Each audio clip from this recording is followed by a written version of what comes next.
What is up, Raidernation? It's your boy Samori back at it again with another pre-game preview. And our Las Vegas Raiders are heading to Seattle to face the Seattle Seahawks, a team that has been surprising a lot of people today. But you know what? Their Cinderella story is going to come to an end because the Raiders are going to go to Seattle and get that huge W, baby! As you guys already know, yesterday was Thanksgiving and the Raiders took a W last week. So I am thankful that the Raiders got a W because I'm feeling much better. Hopefully I can feel the same way this time next week, but we'll see.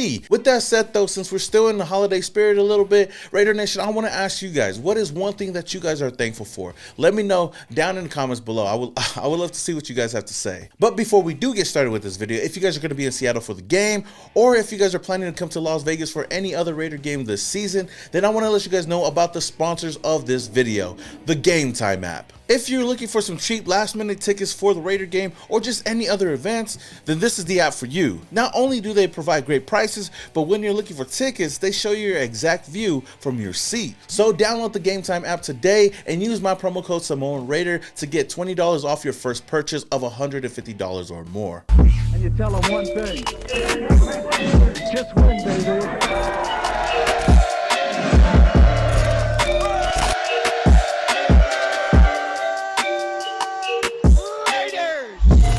Now, before I give you guys the keys to victory, I got some quick Nation news that you can use. First up, let's talk about our star cornerback Nate Hobbs, who has been out for the past couple of weeks and would definitely help this defense out a lot, especially in the secondary. Now, he is eligible to come off of IR this week, so we'll see if the Raiders are going to activate him for the Seahawks game. And knowing Nate Hobbs, I'm sure that he's going to do everything that he can to come back this week to help his fellow teammates out, because we know for a fact that we need that help in the secondary because they've looked real bad these past couple of weeks. And going up against a Seahawks team that has two deadly weapons on the outside at the wide receiver position in Tyler Lockett and DK Metcalf, getting Nate Hobbs back would be a big deal. Now, in some other news, let's talk about our running back Josh Jacobs. Now, there was a report that I seen on Raider Scout that the Raiders are interested in bringing Josh Jacobs back, saying that the Raiders would like to re-sign Josh Jacobs to a 2 to 3 year contract focused more on incentives than base salary. However, Jacobs would like to re-sign with the Raiders, but also wants to test free agency to determine his value.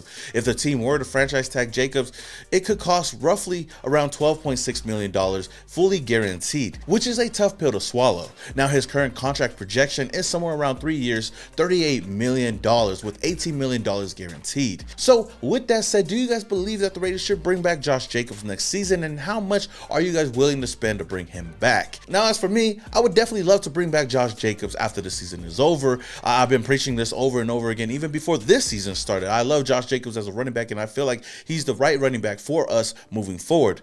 But is he going to come back? I don't know. I feel like if Josh Jacobs continues to ball out the rest of the season, there will be a team out there that will give him the big bucks, and I feel like Josh Jacobs will follow the money. So that's the main reason why I say I don't know if he's going to be a Raider after next season, because I don't know if the Raiders are even going to give Josh Jacobs or match any offer that he gets from another team. I got the keys now.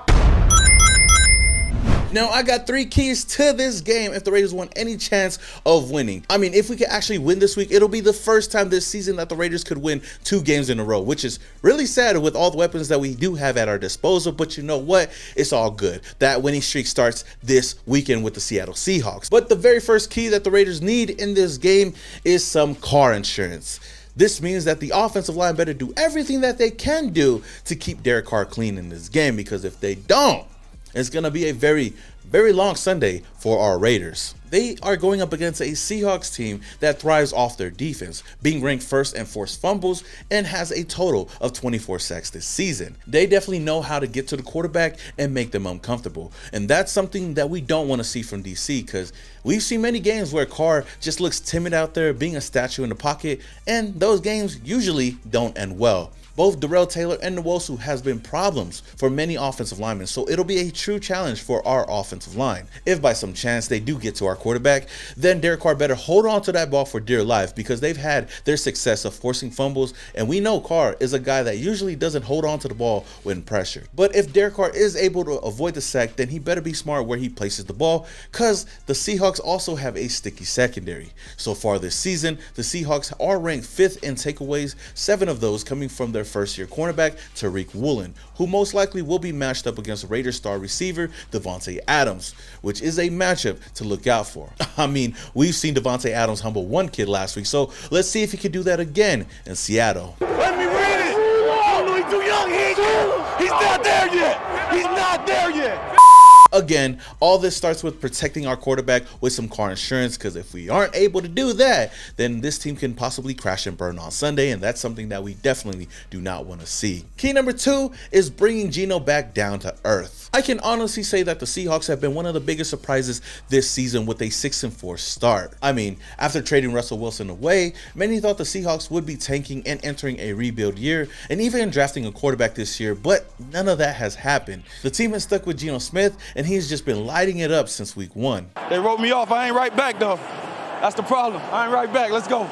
So far this year, Gino Smith has thrown for 2,474 yards, 17 touchdowns, and 4 interceptions, while also leading the league in completion percentages. When he's comfortable in the pocket, he has been able to get the job done, which complements their defense well. And that's going to be a problem for the Raiders if they aren't able to put any pressure on Gino Smith this weekend. There's been plenty of times where this defense has made mid quarterbacks look better than they have, so this is no exception. They'll need to apply some pressure and make plays. Last week, we got to see one of the best performances this season from the Raiders defense, having 6 tackles for loss, 10 quarterback hits, and 3 sacks. 2 of those sacks coming from the Condor Mad Max Crosby, who also had a forced fumble and a blocked field goal, which helped the Raiders get their 3rd win of the season. Overall, this defense will need to bring Gino back down to earth by constantly applying pressure and also neutralizing his main targets in Tyler Lockett and DK Metcalf. It'll also be great to get Nate Hobbs back in action this week, but we'll see come game time. Now, the third and last key to this game is winning the ground game. In other words, which running back is going to have the better game,